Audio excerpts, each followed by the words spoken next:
올해 총 12차례에 걸쳐서 성경 교리를 살펴보는 교리 강해를 계획하고 있습니다.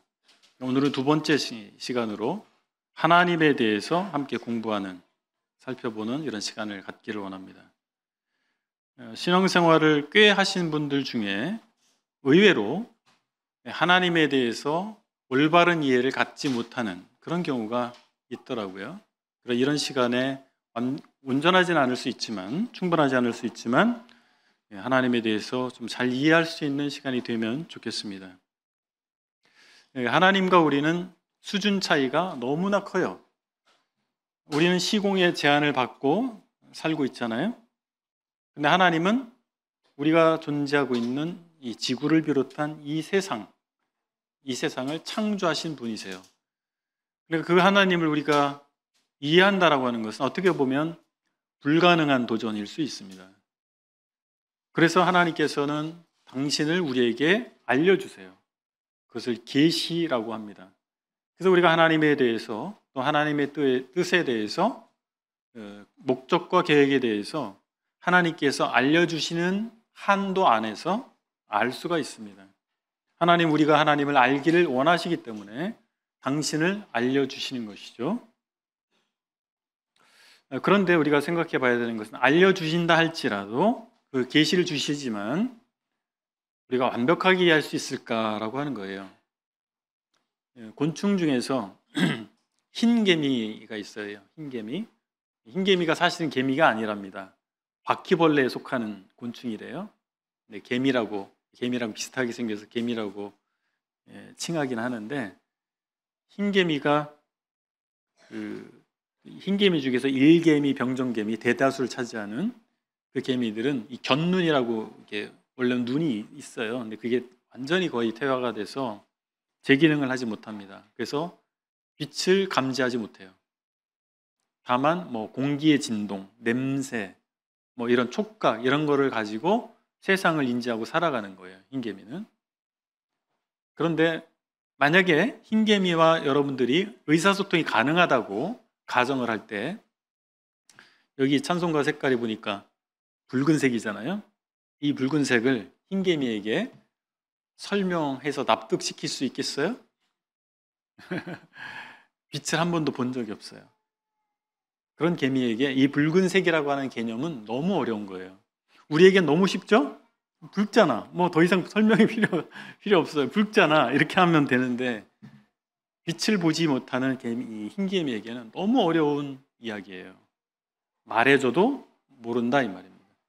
그래서 우리가 하나님을 이해한다고 하는 것이 하나님의 계시라고 하는 것의 제한선 안에서 할 수 있다. 첫 번째. 두 번째는, 하나님 알려줘도 어떤 부분은 우리가 도저히 이해할 수 없는 영역이 있다라고 하는 것입니다. 우리가 완벽하게 이해할 수 없다라고 하는 거예요. 그래서 그런 부분들은 믿음으로 받아들일 필요가 있는 것입니다. 자, 그럼 하나님에 대해서 첫 번째는 생각해 볼 수 있는 것은 실존입니다. 하나님이 실제 존재한다라고 하는 거예요. 하나님이 존재한다는 것에 대해서 이의 제기하는 분들이 많죠. 그 이의 제기에 대해서 우리는 어떻게 말할 수 있을까요? 어떻게 하나님 존재하는 것을 말할 수 있을까요?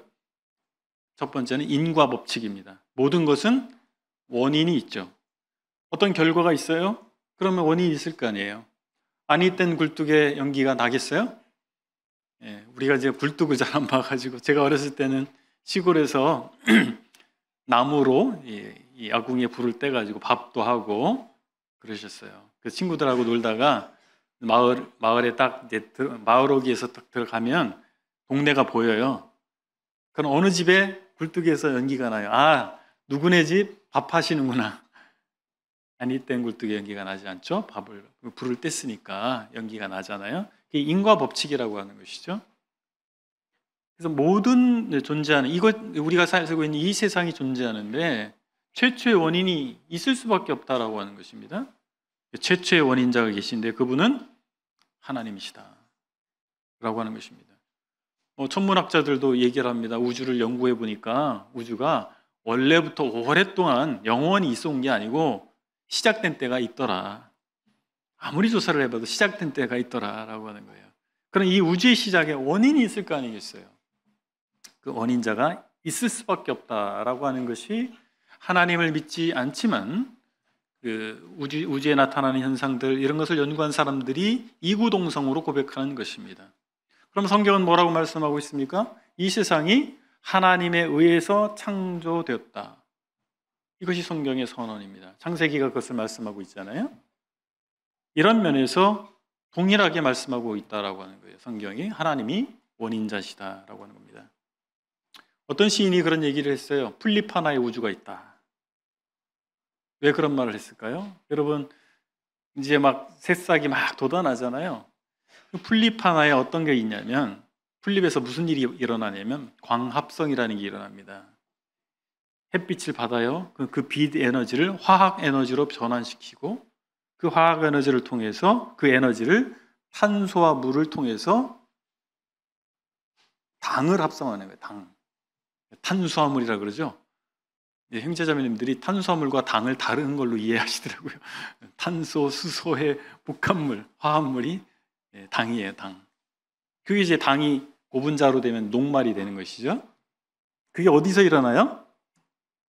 풀잎에서 일어나는 거예요. 이 엄청난 사실 복잡한 이 화학 반응이 일어나는 거거든요. 빛 에너지가 화학 에너지가 결국해서 탄수화물을 만들어내는 이 아주 정교한 장치가 어디에 있습니까? 이 풀잎에 있는 거예요. 그것이 저절로 생겼겠어요? 자, 우리 몸을 구성하고 있는 게 뭐예요? 세포죠. 세포가 성인 남자 같은 경우 36조개가 있대요. 성인 여자들은 28조개가 있답니다. 뭐 조가 감이 안 오죠. 아무튼 이 세포로 구성되어 있는데 이 세포 안에 들어가면 세포핵이 있어요. 세포핵 속에 유전적인 형질을 결정하는 DNA라고 하는 게 있죠. DNA. DNA가 이 염기 사슬로 되어 있거든요. 사슬로 되어 있는데 DNA 하나에 들어가는 정보의 양이 500쪽짜리 책 1000권이 들어갑니다. DNA 사슬 하나에. 그러면 우리 몸의 세포가 36쪽에 28쪽에 있다 그러잖아요. 이 세포핵 속에 세포 하나에 들어가 있는 정보 양을 따지면 어느 정도 되냐면 책 10만 권입니다. 10만 권의 도서를 보유하고 있는 도서관은 꽤 큰 도서관이에요. 10만 권이 적은 숫자가 아닙니다. 그럼 우리 36쪽에, 저는 성인 남자니까 36쪽의 세포 중에 하나당 정보가 몇 개 들어가 있다고요? 10만 권, 책 10만 권이 들어가 있는 거예요. 어마어마한 정보의 양입니다. 우리가 이제 반도체로 인해서 이런 스마트폰도 쓰고 컴퓨터도 쓰고 그러잖아요. 반도체가 우연히 저절로 만들어졌다고 믿는 사람은 바보죠. 네, 반도체보다 훨씬 엄청난 정보가 우리 세포는 보이지도 않잖아요. 이 세포 속에 다 들어가 있다라고 하는 것입니다. 이게 저절로 됐겠어요? 저절로 될 수가 없는 것입니다. 또 다른 측면으로 생각해 볼 수 있는 것이 도덕입니다. 우리 인간 사회에 존재하는 게 뭐예요? 도덕이죠? 여러분, 도덕은 사람이 만들어낸 걸까요? 주어진 걸까요? 뭐 여기에 대해서도 갑론을박할 수가 있는데 뭐 이렇게 질문할 수 있어요. 대학 교수님과 난 놓고 기억자도 모르는 시골 할머니와 비교했을 때 누가 더 도덕적이냐? 누가 더 도덕적일까요? 이건 어리석은 질문이에요. 개인마다 다 달라요. 대학 교수라고 해서 난 놓고 기억자도 모르는 시골 할머니보다 더 도덕적이라고 말할 수 없어요. 그 말은 뭐예요? 난 놓고 기억자도 모르는 할머니도 매우 도덕적일 수 있다는 겁니다. 그러니까 많은 것을 배워서 알아야만 도덕적이 되는 게 아니고 우리 내면 속에는 착한 것을 지향하는, 올바른 것을 지향하는 동기를 가지고 있다라고 하는 거예요. 그게 도덕성입니다. 만약에 진화를 거듭해서 미생물에서 인류까지, 원숭이를 거쳐서 침팬지를 거쳐서 인류까지 진화한 것이 사실이라면 도덕성을 가지면 안 됩니다. 약육강식이 돼야 돼요. 2차 세계대전에 나치가 자행한 많은 이 반인륜적 범죄가 있습니다. 그 중에서 뭐를 했냐면 전응아라든지 유전질환을 갖고 태어난 사람들을 다 죽이는 거예요. 그리고 그들은 결혼하지 못하도록 하는 거, 집단 소용소에 집어넣어서 다 죽이거나 그렇게 했어요. 왜요? 그런 인류에게 도움이 안 돼. 그런 사람은. 그래서 없애버려야 돼. 약육강식의 원리를 집에 적용한 거예요. 그런데 전쟁이 끝나거나 연합군이 승리하고 끝나고 나서 그런 전범들을 단죄했잖아요. 왜 단죄했죠? 약육강식 원리대로 그들은 한 건데 왜 단죄를 했어요? 그게 자연의 섭리인데 도덕성입니다. 옳지 않다라고 하는 거예요. 윤리적으로 옳지 않다라고 하는 것입니다. 그래서 약육강식의 원리에 의해서 적자생존에 의해서 이런 현생 인류가 출현했다라고 하는 것이 진화론의 골격이에요. 그런데 우리는 그걸 거스르는 방식을 자꾸 선택하죠? 왜 그렇습니까? 우리에게는 선한 양심이 있기 때문에 그렇습니다. 그러면 그 양심이라고 하는 것, 그 도덕성의 기원이 있을 거 아니겠어요? 우리는 성경에서 하나님을 발견하는데 그 하나님은 거룩하신 분이십니다. 선하신 분이십니다. 사랑의 하나님이세요. 그분이 존재하셔야만 이런 것에 대한 답을 얻을 수가 있지 않겠습니까? 성경은 그런데 이런 것들을 설명하려고 하지 않으십니다. 뭔가 변론하려고 하지 않고 다만 선언하십니다.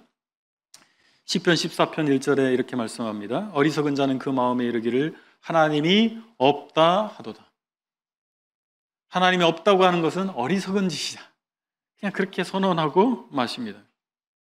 믿으라고 촉구하십니다. 믿음이 없이는 기쁘시게 못하나니 하나님께 나아가는 자는 반드시 그가 계신 것과 또한 그가 자기를 찾는 자들에게 상 주시는 이심을 믿어야 할지니라. 히브리서 11장 6절에서 믿음을 요구하시는 거예요.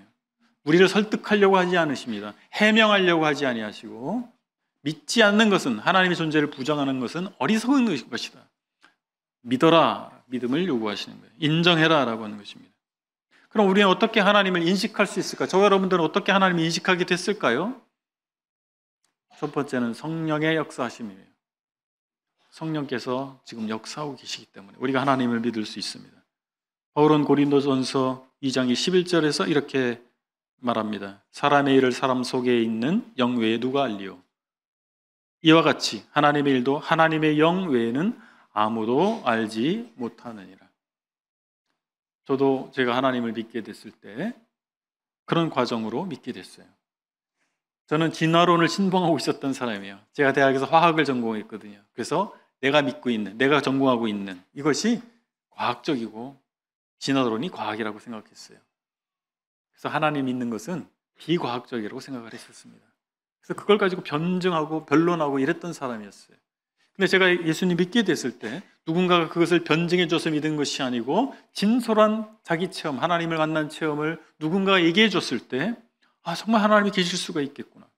성경을 알아봐야 되겠구나 생각이 들었고 성경을 보게 됐는데 이제 안내자가 있었죠. 성경을 설명해주고 보여주는 분이 계셨어요. 근데 그 말씀이 다 믿어졌어요. 이야기하자면 그 과정이 길어요. 그렇지만 핵심은 제가 궁금했던 이 진화론의 문제, 성경이 과학인가를 설명해줘서가 아니고 성령께서 제 마음 가운데 마음을 열어주셨어요. 성령의 역사입니다. 우리가 어떻게 하나님 인식하고 삽니까? 성령의 역사하심이에요. 두 번째는 아까 서두에도 말씀드린 것처럼 하나님께서 창조하신 이 만물들, 피조물을 통해 확인할 수가 있습니다. 집마다 지은 이가 있으니 만물을 지으신 이는 하나님이시다. 아주 단순한 논리적 변론으로 우리 하나님이 계시다라고 하는 것을 고백할 수 있습니다. 그리고 세 번째로는 믿는 사람들의 체험이에요. 시편 기자는 시편 44편 1절에서 이렇게 말씀합니다. 하나님이여 주께서 우리 조상들의 날 곧 옛날에 행하신 일을 그들이 우리에게 일러주매 우리가 우리 귀로 들었나이다. 우리의 경험입니다. 저는 저희 아이들에게 제가 경험한 하나님을 말할 수 있습니다.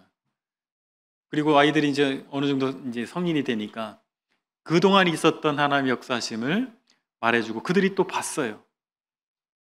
그러니까 하나님 정말 계시구나. 이것을 고백하더란 말이죠. 저 여러분은 어떻습니까? 그 하나님을 우리가 만난 그리고 하나님께서 인도하시는 우리 경험들이 공유될 때 우리는 정말 하나님이 우리 가운데 함께 하시는구나. 하나님 살아계시구나 라고 하는 고백을 하게 되지 않겠습니까?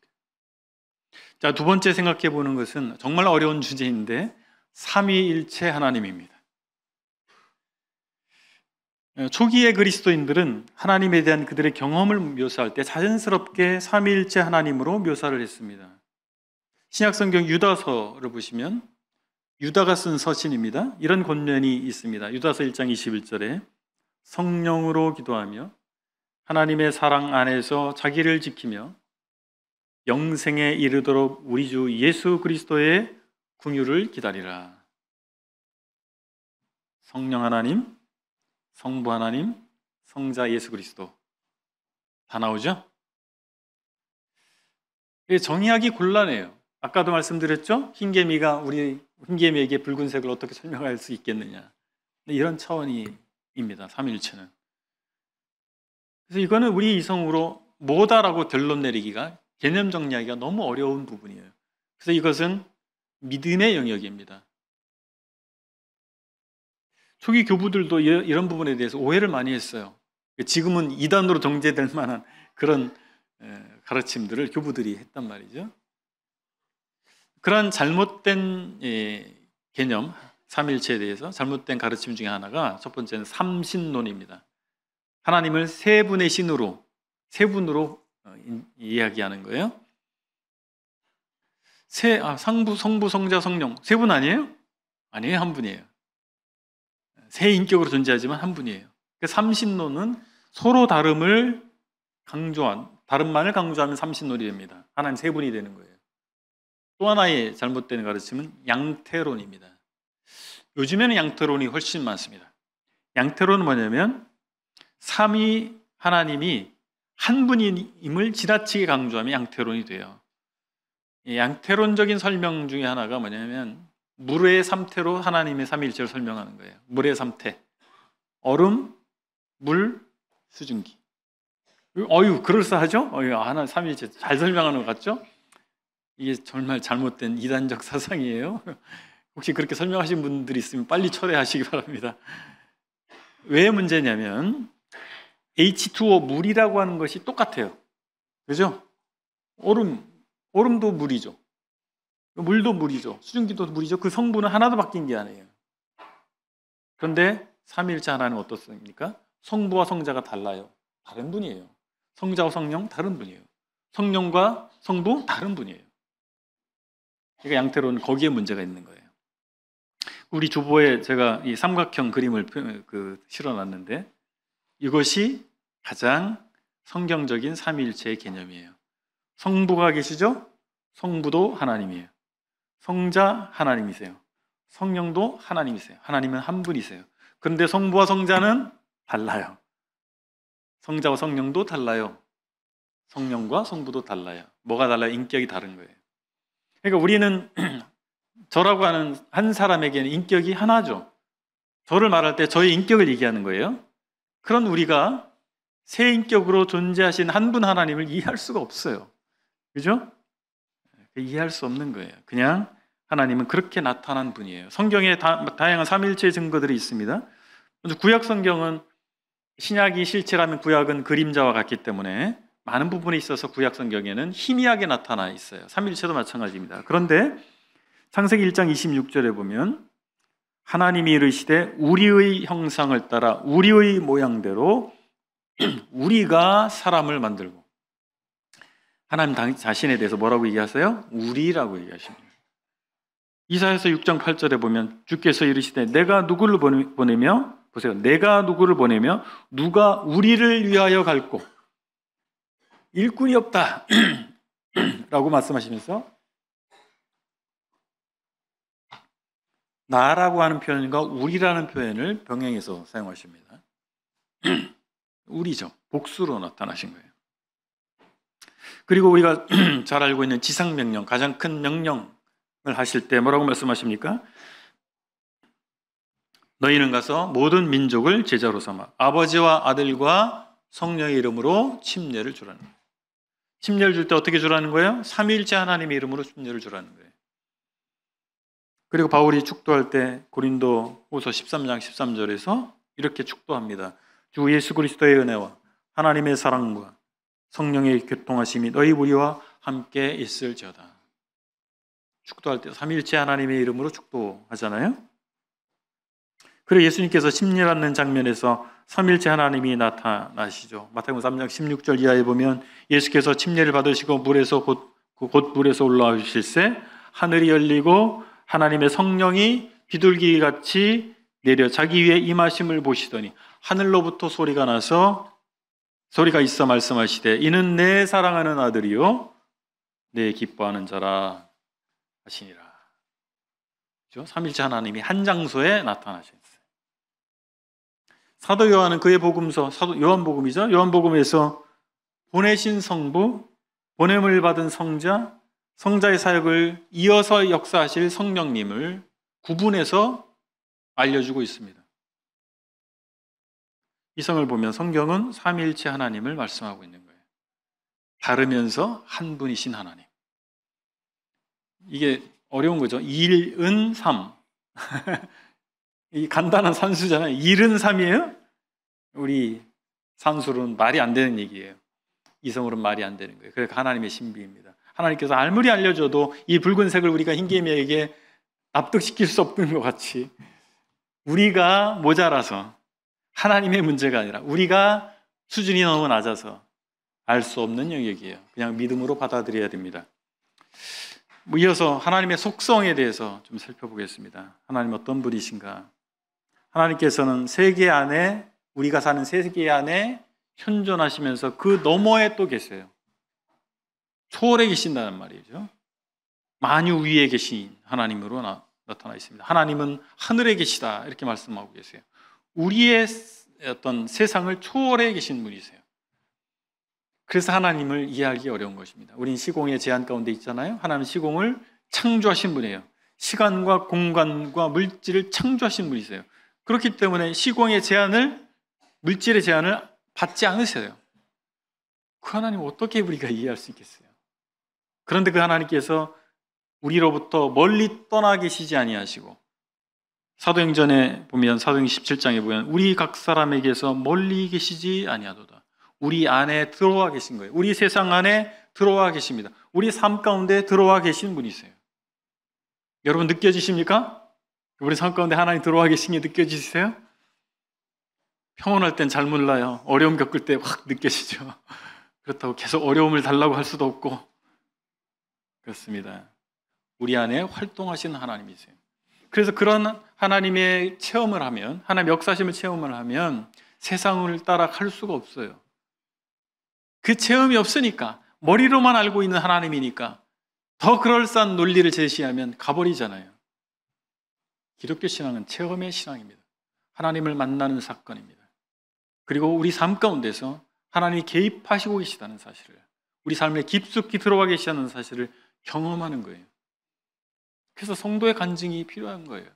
우리 서로 간증을 나누셔야 됩니다. 모여서 주식 시황을 얘기할 것이 아니고, 애들이 어느 대학을 가야 좋을지 그것을 얘기할 주제가 될 것이 아니라, 우리 가운데 역사하시는 하나님, 나의 삶 가운데 역사하시는 하나님을 우리가 나누게 될 때 실제 하나님이 우리 가운데 살아계시고 역사하시는 분이라는 사실을 간접 체험하면서, 그 체험이 확대되면서 우리가 믿음으로 살아가게 될 것입니다. 하나님은 자존하시며 영원하신 분이세요.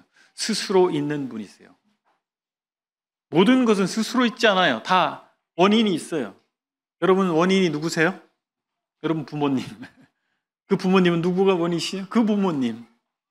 그래서 제가 저희 아들들에게 변명하는 것들이 있어요. 어떤 아이가 제 약한 어떤 걸 유전받았더라고요. 그래서 아빠, 나 이것 때문에 너무 힘들어요. 저한테 불평을 하는 거예요. 그래서 제가 하는 말이 있어요. 야, 나도 피해자야. 나도 유전받아가지고. 우리는 다 원인이 있어요. 근데 하나님은 원인이 없는 분이세요. 스스로 있는 분이십니다. 하나님의 이름이 있어요. 우리 여호와라고 알고 있는데 원래 발음은 야훼, 이거 더 가깝다고 합니다. 하나님의 이름, 그 이름이 무슨 뜻이에요? 하나님은 스스로 있는 분이다, 이런 뜻이에요. 저는 턱이자에 일만만자가 제 이름이에요. 그래서 광대한 이 삶을 살아라, 이렇게 저희 아버지가 지어주셨는데, 다 이름에 의미가 있죠? 근데 하나님은 무슨 의미라고요? 스스로 있는 분이에요. 이름 자체가 하나님 스스로 계신 분이세요. 모든 것의 원인이 되시지만 본인은 스스로가 원인이 되시는 분이십니다. 그리고 하나님은 변하지 않는 분이십니다. 전지전능하십니다. 영원하십니다. 이게 정말 어려워요. 저도 말씀을 이렇게 전하고 있지만 정말 어려운 개념이에요. 영원하다? 이게 영원이 뭐예요? 길어진 시간일까요? 무한대 시간? 아니에요. 성경에서 말하는 영원은 시공간을 초월한 상태를 얘기하는 것입니다. 시간을 창조하신 분이 시간에 예속되지 않잖아요. 그런데 우리가 가지고 있는 언어 체계는 어떻습니까? 시제라는 게 있잖아요. 모든 것을 시간 안에서만 구현합니다. 시간 안에서만 표현할 수 있어요. 우리 언어를 통해서 지적 이해를 하고 상상을 하고 추론을 하잖아요. 그것이 어디 안에 있어요? 시공간 안에 있습니다. 그러니까 하나님을 우리가 언어를 통해서 정리를 하는데 이 시공간을 초월해 있는 분을 어떻게 우리가 정리하겠어요? 우리 언어 체계 자체가 시공간을 벗어날 수가 없는데 에라 모르겠다 그렇다고 그럴 수 없잖아요. 계시의 말씀을 근거해서 하나님은 영원하신 분이구나. 그래서 그 하나님 만난 사람은 어떻게 살겠어요? 영원을 바라보는 삶을 살겠죠.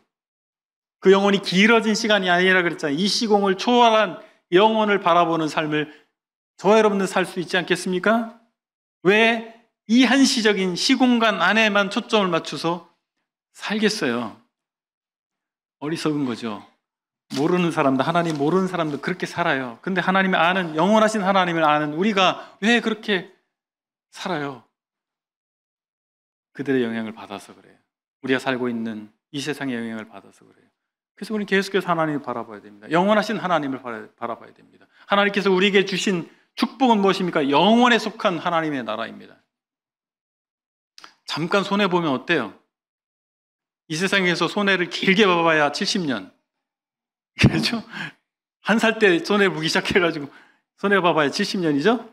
예. 70년짜리 손해는 없더라고요. 별로. 억울해봐야 얼마나 억울하겠으며. 잃어봐야 얼마나 잃겠습니까? 아주 찰나와 같은 것입니다. 뭐 동양에서 도교인가요? 그쪽에서 찰나가 그거라며요.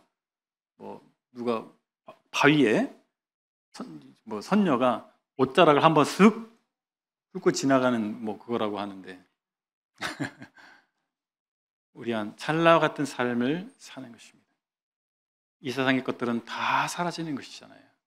여기에 우리가 목숨 걸 일이 없어요. 우리의 목적을 둘 일이 없어요. 우리는 영원에 속한 하나님을 믿는 것이고 하나님께서 우리에게 주신 것은 영원의 세계입니다. 우리가 다 측량할 수는 없지만 비교할 수 없다는 정도는 알고 있는 것이죠. 하나님은 어디에나 계십니다. 시편 139편에 보면 내가 주의 영을 떠나 어디로 가며 주의 앞에서 어디로 피하리까? 내가 하늘에 올라갈지라도 거기 계시며 수월에 내 자리를 펼지라도 거기 계시니이다.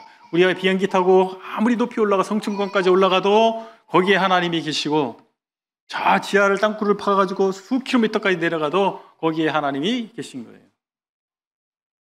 하나님을 피할 수가 없어요. 이것이 축복입니까? 저주입니까? 죄진 사람들은 저주예요.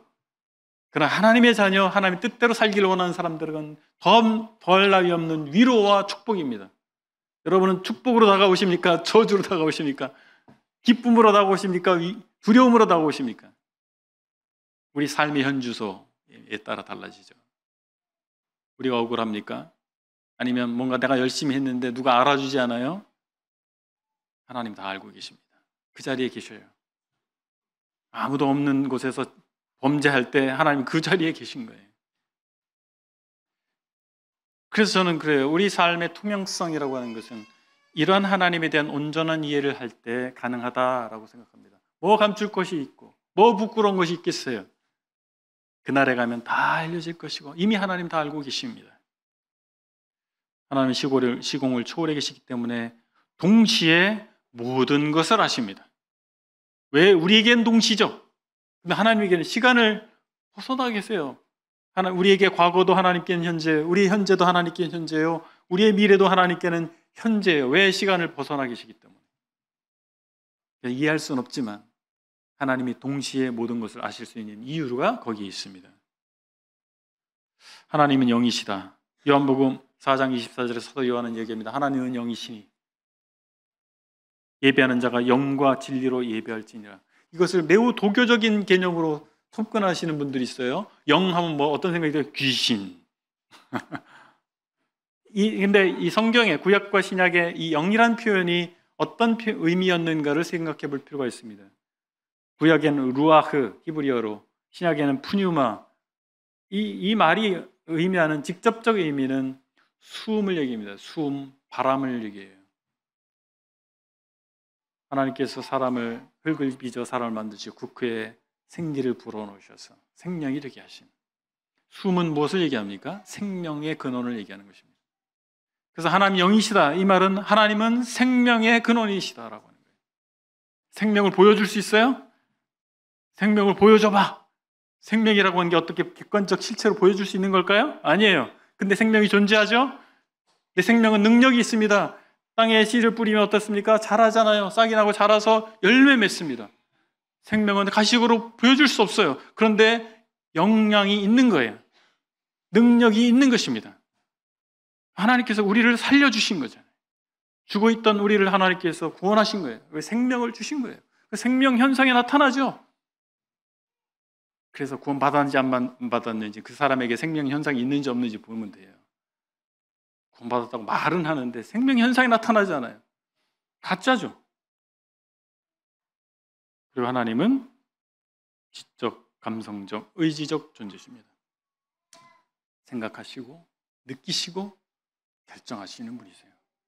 그래서 우리를 하나님께서 그런 닮은 꼴로 우리를 만드신 거예요. 우리 인격적인 존재입니다. 그래서 우리가 하나님을 알게 하시고 우리가 하나님께 감정적으로 반응하게 기대하십니다. 그리고 의지적 선택을 하기를 원하시는 거예요. 청춘남녀가 서로를 알게 됐을 때 내 이상형이야. 이 여자 보니까 너무 마음에 들어.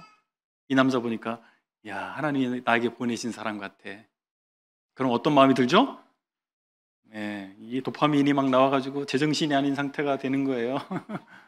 사랑의 포로가 되죠. 왜 이렇게 이뻐 보이고 왜 이렇게 멋있어 보이고 말하는 소리마다 왜 이렇게 말을 잘하는지 목소리도 이쁘고 감정적 반응이 감정에 사로잡히면 어떻게 돼요? 결정하죠? 결혼합시다. 왜 하나님 만나는 것은 그런 것입니다. 하나님을 알게 되면 하나님께 대한 어떤 감정이 나오죠? 생기죠? 감사한 마음, 죄송한 마음, 사랑하는 마음, 경외하는 마음 그런 감정이 생기는 거예요. 그런 감정이 있으면 어떻게 돼요? 정말 하나님 위해서 살리라. 하나님께 예배 드리는 자가 되리라. 그래서 예배의 처소에 오는 것이죠. 그 삶에서 하나님 기뻐하시는 삶을 선택하는 것이죠. 그게 하나님 만나는 거 아니겠어요? 인격적인 하나님을 만난 사람의 인격적 반응인 것입니다. 하나님은 거룩하신 하나님으로서 사랑이시기도 하십니다. 하나님은 거룩하시기 때문에 죄를 그냥 용납할 수 없어요. 그냥 넘어갈 수 없어요. 죄는 반드시 심판하셔야 됩니다. 그런데 반면에 하나님은 사랑이세요. 사랑 그 자체이십니다. 하나님의 거룩과 하나님의 사랑이 만나는 곳이 예수 그리스도의 십자가입니다. 예수님의 십자가를 몰라서 사람들이 하나님을 오해해요. 하나님이 정의롭다면 왜 이렇게 불합리와 멸시받는 이런 상황들을 허용하시느냐? 하나님 살아계신 거 맞냐? 이런 얘기를 하는 거예요. 근데 하나님께서는 십자가에서 모든 사람의 죄의 문제를 본인이 하나님이신 그분이 담당하셨습니다. 대신 벌을 받으신 거예요. 죄의 싹은 사망이라고 하는 그 선고 가운데서 모든 사람의 죽음에 이를 수밖에 없고 두 번째 사망인 지옥 불구덩이에 떨어질 수밖에 없는 이 상황을 두고 보지 아니하시고 사람이 되어 이 땅 가운데 오셨습니다. 그리고 우리 대신 십자가를 지시고 죽으신 거예요. 그리고 부활하셔서 예수 그리스도를 믿는 모든 사람에게 새로운 생명을, 영혼에 속한 생명을 주시는 것입니다. 시간이 많지가 않아서 마지막 단락은 넘어가야 되겠습니다. 하나님의 사역에 대해서 넘어가고 우리 삶 가운데 이미 들어와 계신 하나님, 우리를 구원하신 하나님, 그리고 종국의 이 세상을 마치시고 영혼의 세계를 여셔서 우리가 그곳에 가게 하실 하나님, 그 하나님이 우리 하나님이십니다. 하나님은 살아계십니다. 하나님 영이시기에 우리가 육안으로 하나님 볼 수 없지만 그분의 창조물을 통해서 그분의 존재를 알게 됩니다. 성경과 성령을 통해서 하나님을 인격적으로 만날 수가 있습니다. 삼위일체 하나님을 우리가 이성적으로 다 이해할 수는 없지만 성부께서 우리의 구원을 계획하시고 성자 하나님께서 사람이 되오셔서 그 계획을 성취하셨고 성령 하나님께서 우리 각자를 감동하셔서 구원에 이르게 하신 하나님이라는 사실은 우리 모두 고백할 수 있습니다. 누가복음 10장 20절에서 이렇게 말씀합니다. 그러나 귀신들이 너에게 항복하는 것으로 기뻐하지 말고 너희 이름이 하늘에 기록된 것으로 기뻐라 하시니라. 주님께서는 전도 사역을 마치고 돌아온 70명의 제자들에게 그들이 전도 중에 경험한 이적과 성취보다 그들의 이름이 하늘에 기록된 것으로 기뻐하라고 말씀하셨습니다. 우리는 하나님 섬기는 과정에서 다양한 성취를 경험할 수가 있습니다. 그 과정에서 사람의 계획과 능력을 뛰어넘는 하나님의 역사하심을 체험하기도 합니다. 이런 것들이 우리에게 큰 격려가 될 겁니다. 그러나 중요한 것은 우리의 이름이 하나님의 나라에 기록된 것으로 기뻐하라 라고 하는 거예요. 우리가 그런 하나님의 역사하심을 체험하는 이유는 어디에 있습니까? 우리가 하나님의 자녀이기 때문에, 우리가 하나님이 사람이 됐기 때문에 하나님께서 우리 삶 가운데서 역사하신 사람이 되었다라고 하는 거예요. 우리는 하나님의 시민권자이기 때문에 시민권자가 누릴 수 있는 축복을 누리고 있는 것이고 그날에 가서 또 누리게 될 것입니다. 우리는 하나님 백성으로서 이 땅에 마치 외교관과 같이 이 세상 나라에 와서 사는 거예요. 우리 외교관으로서의 임무가 끝나면, 임기가 끝나면 그 나라로 돌아갑니다. 그래서 세상 사람들은 죽음이다 얘기해요. 하나님께서는 성도의 죽음을 귀하게 여기십니다. 그것은 그 나라로의 귀환입니다. 이 땅에서 외교관의 사명을 다하고 이제 그 나라로 가는 것이 죽음이에요. 가기 싫으세요? 하고 싶으세요? 비교할 수 없는 축복을, 이 땅 가운데서 경험할 수 있는 것과 비교할 수 없는 축복을 그 나라에서 저와 여러분들이 맛볼 것입니다. 함께 찬양하시겠습니다.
기도하시겠습니다. 아버지 하나님, 미천하고 어리석어서 하나님이 창조하신 세상의 아주 작은 영역도 잘 알지 못하는 저희를 하나님께서 불쌍히 여기셔서 하나님을 알게 하여 주셔서 감사드립니다. 거룩하신 하나님 앞에 감히 설 수도 없는 자들의 죄를 아들 예수님의 십자가 사역을 통해서 사하실 뿐만 아니라 자녀 삼아주신 하나님 감사와 찬양을 드립니다. 저희 이름이 하나님 나라의 시민으로 기록하셔서 이 땅의 나그네 삶을 마칠 때 그 나라에서 하나님께서 예비하신 복을 누리게 하심에 감사드립니다. 남겨진 시간 동안 하나님을 경외하고 하나님 나라 백성으로서 열매 맺는 삶을 살기를 원합니다. 저희를 통해서 영광 받으시기를 원합니다. 우리 주 예수 그리스도의 이름으로 기도했습니다. 아멘.